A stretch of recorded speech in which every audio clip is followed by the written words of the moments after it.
Well, good morning. It's a foggy one this morning. I know it doesn't look like it up here at the moment.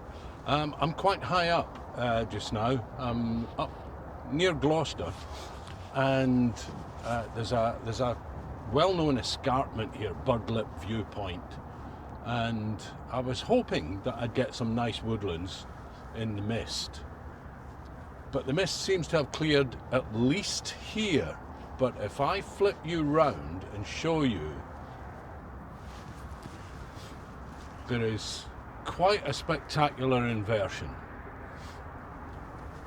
Now, right over there, just beyond the sort of the clear area, rising out of the mist, is Robbinswood Hill, where the dry ski slope for Gloucester is. And then a bit further round,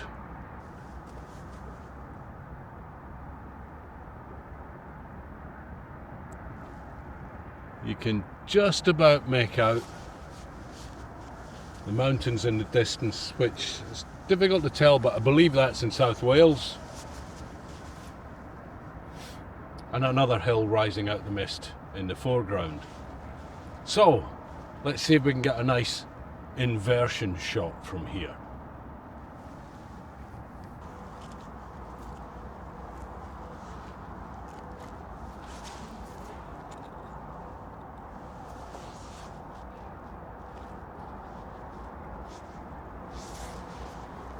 Just taking a moment to make sure the tripod is completely level, because I think there might just be a pano happening.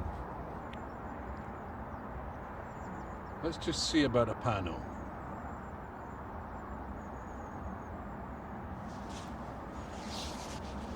So, for a pano,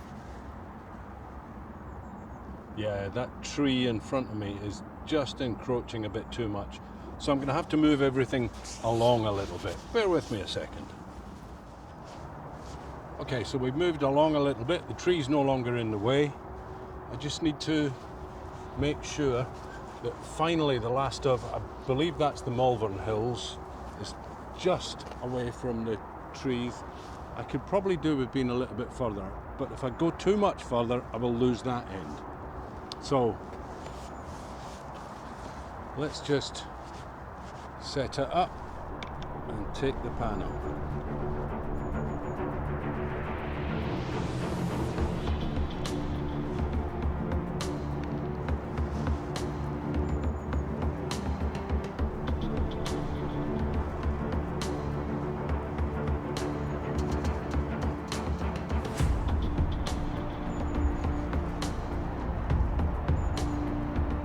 Slightly off.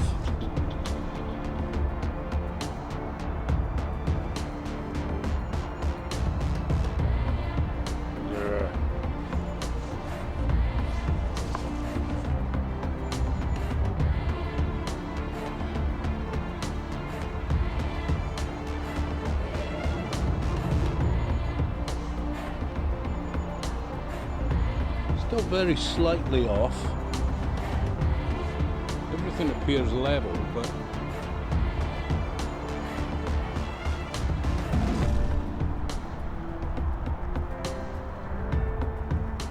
pretty damn close. Right.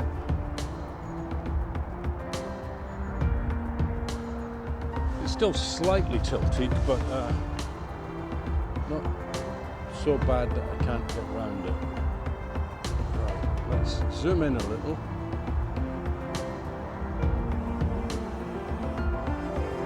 Check, I've still got everything in the viewfinder. Yep. Right. All the way around to the left. Now, I've been meaning to sort of make a bit of a tutorial on how to do panos. And you just saw me. The first thing you've got to do is make sure your tripod is absolutely level, or as level as you can manage it, so that as you turn it, you don't end up with a picture that wobbles and tilts. So, the next thing to do is to know where you start and you finish. So the first thing I always do is take a blank take a blank shot, then open up the aperture quite a bit, and then what we're going to do is we're going to take a series of overlapping shots. I like to give it about a third of a frame in each one.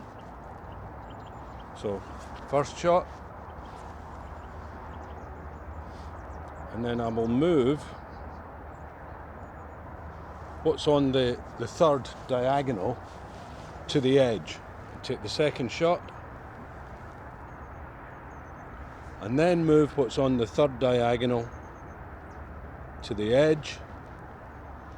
Next shot, that's 3, 8, and one extra one just for luck. So I've shot wider than I expect to crop later, and I've shot wider that way too at the moment.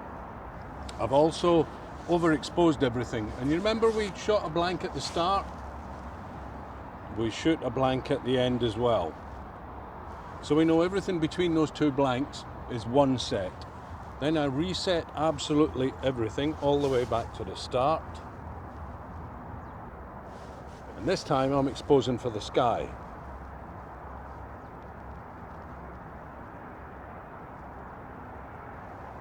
So, same process all over again. Don't need to shoot a blank this time. I've got a blank at the end of the other one, so there's a blank between the two series. Okay, so now I've got two complete series. This time we do need a blank on the end. Okay, so I've got one exposed for the landscape, one exposed for the sky and the mist. The next steps in Lightroom is to merge those two panoramas and then HDR merge the two resultant pictures. You can try it in one step, but I've found with Lightroom it doesn't always work successfully. I prefer to break it down into two stages, and we'll see what those results are once we get back.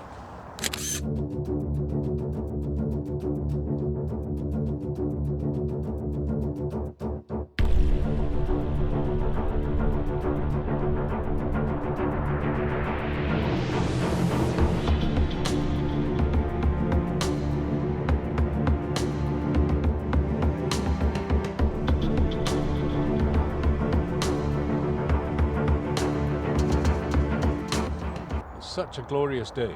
Freezing cold. It's -1.5 degrees at the moment. So, let's hope I can find something else to shoot. Maybe, oh, I don't know. I do kind of fancy taking a bit of a closer shot of the Malverns.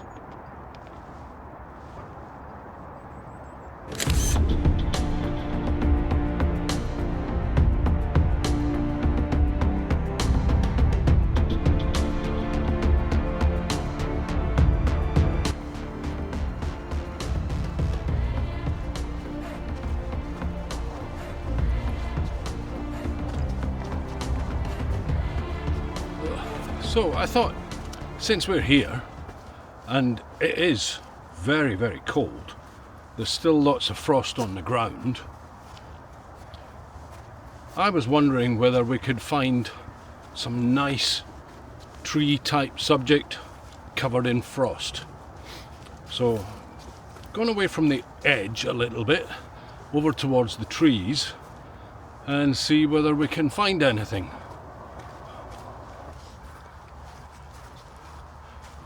So this tree over there has caught my eye a little.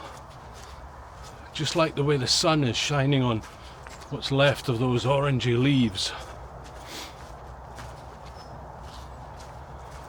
I'm going to see if we can get a shot of that. Not quite covered in frost like I was hoping for, but the way the light's coming in from the side and catching those leaves looks quite nice. And this other tree on the left might just provide me a nice little frame if I can get into the right position.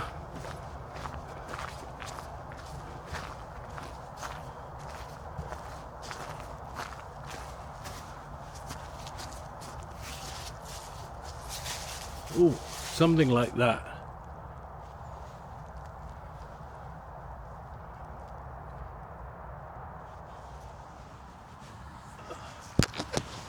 Now, I don't think I'm going to need the tripod for this shot. We'll give it a go without and see what happens. Again, I'm going to have to bracket this.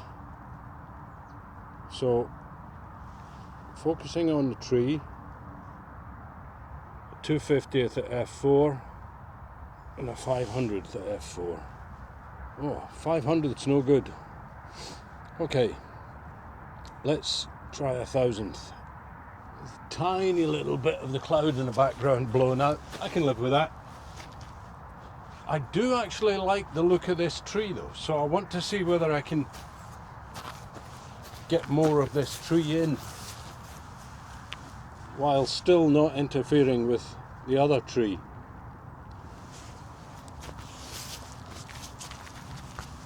And that looks quite good.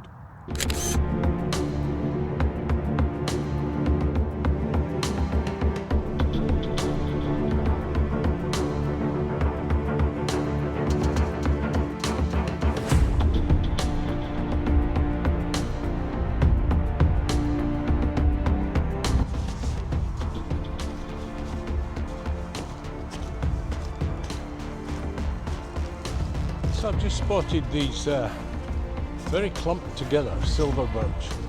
It's a set of 3, very tall. Unfortunately, there's a couple of other trees lower. Now, if I go round to that side, I'm going to be staring straight into the sun. So I'm going to head up this way, see whether I can find a spot where you can see them clearly.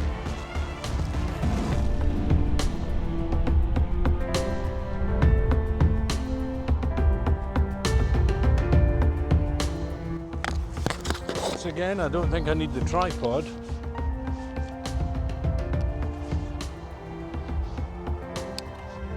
Got a beautiful one for the trees and the sky. Now I need to take a faster one to get the land in front of it, which is deeply in shadow. And I think we got it.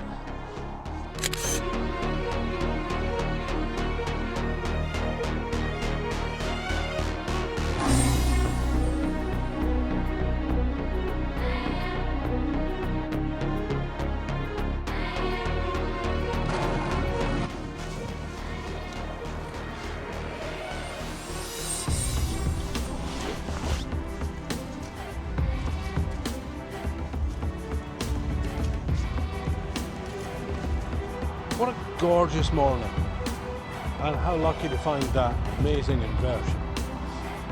It's still clearing, you can just about see it from here. Malverns are just becoming clearer all the time. So, hope you enjoyed that little visit this morning. If you did, it'd be great if you give it a thumbs up, maybe even subscribe to the channel. Every little bit helps, really help my channel grow to get some more subscribers. So, in the meantime, I'm gonna say goodbye, drive home, and I will see you on the next adventure.